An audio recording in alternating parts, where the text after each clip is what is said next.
وي چې 2 منټه واله خو 2 منټه باندې کار نه کېږي. بسم الله الرحمن الرحیم. چې زه کومه خبره کومه نو هغه به زه رښتیا وایم او په سیاسي لیول باندې به خبره نه کوم. هلکه ټولو ته مې خواست دی چې رابرار باچا تقریر ډېر په غور واوړئ. لږ رانږدې شئ، لږ رانږدې شئ د خدای لپاره، لږ رانږدې شئ، لږ رانږدې شئ. کرسۍ م خالي پرېږدي، رانږدې شئ، رانږدې شئ. داسې واوړئ کرسو ته، داسې واوړئ کرسو ته، واوړه کرسو ته. ښه په آرام تقریر وکړه، ښه برابر. دلته بیا سړی سړي دا دماغ له پټې ګرمي اخلي که نه. زما عزتمندو، زما د ملګرو خبره وکړه چې باران دی او تلغاټ دی او مطلب دا دی تاسو ډېره توره کړې ده چې راغلي. خو زه مشره تاسو دا خبره کومه چې دا باران ورېږي خو چې واوره ورېږي خو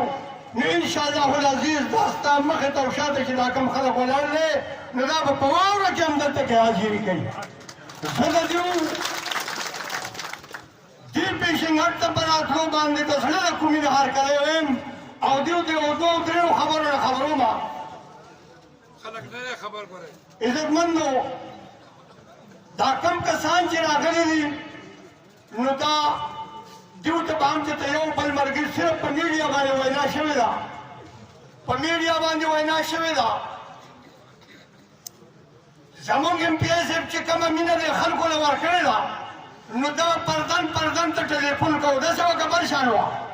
لیکن دا خبره چې کوم دی نو دا د ټلیفون په میسج باندې و د موبایل په دې وجه باندې که څه کمې زیاتې راغلی نو وي به.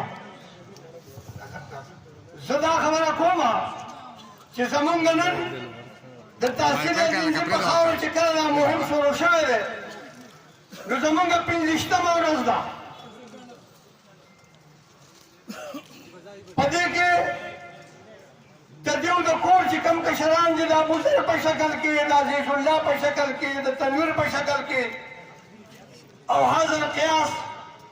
د ضیاء الرحمن په شکل کې او د هغوی د نورو کشرانو په شکل کې،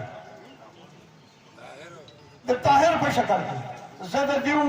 د زړه د کومې نه شکریا ادا کوم. خو تاسو ته یوه خبره کومه او خصوصا زما شاته چې زما کوم مشران ناست دي او مخې ته په دې پنډال کې ناست دي، نن به خبره سپینو، خبره به پاکې کوو، د یو بل سره به سیاست او دوکه نه کوو. نن مونږ دا خبره کوم د دې سټیج نه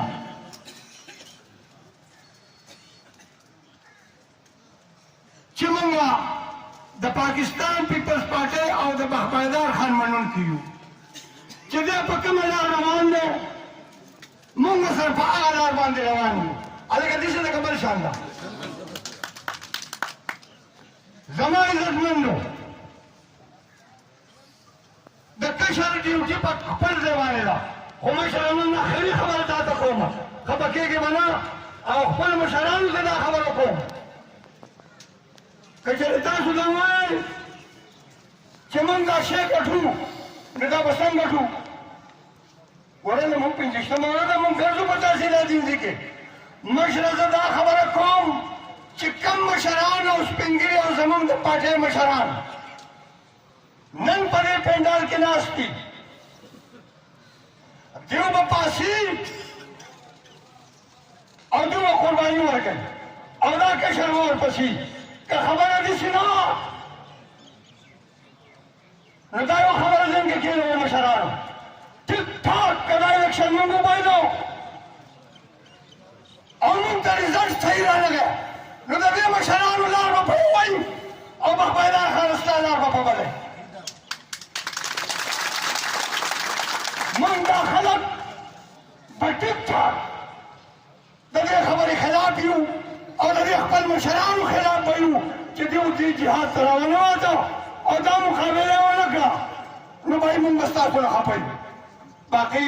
زه تاسو له په اډوانس کې مبارکي درکوم چې دا مشران پاڅېده.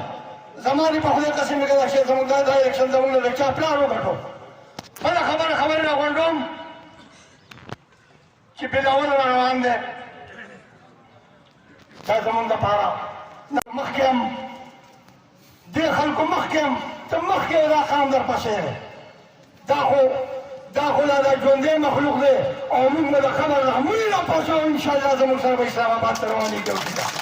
موږ ژوندي خلک یو انشاءالله العظیم زما کره به ځو ځو انشاءالله لاس اوچت کړئ بیا انشاءالله یوه خبره وایم منستر صاحب او که نه خلک چې دا یا صورت بھائی دا خلک ستاسو سره ټیک ټاک کولو ته تیار دی دا ښځې د سلام کولو ته تیارې دي خو څه چل دی پکې بھائی جانا کم کسان چې د روپو خاوندان یې که نه څوک ټماټر په دوکان کې نشي اخیستی ټکټر په دا خلک ګاډي وکوئ او راشتل د خلکو د دې خلکو کار دی د دې غریبانو کار دی مالدارانو ته زه خبره کوم ګاډي به راولئ او د خلکو موږ ذموار یو کلي کلي ته ګاډي راولېږئ خلک به څنګه دي انشاءالله العزیز په هر ګاډي به جنډه لګېدلي او ستا په مشرۍ کې به انشاءالله دا مخلوق روان وي په مشرانو تاسو ته دا درخواست ده چې راپاڅئ او دا مقابله وکړئ زه د خپلې خبرې په دې ځای باندې راغونډوم زه بیا د خپلو مشرانو ته وایم که چېرې تاسو راپا نه شئ او دا ملګرتیا هم زموږ د دې کشرانو ونه کړه نو ګورې سبا نه به ملارې جدا جدایي دا تاسو ته منظور ده واخر دعوانا ان الحمد لله رب العالمين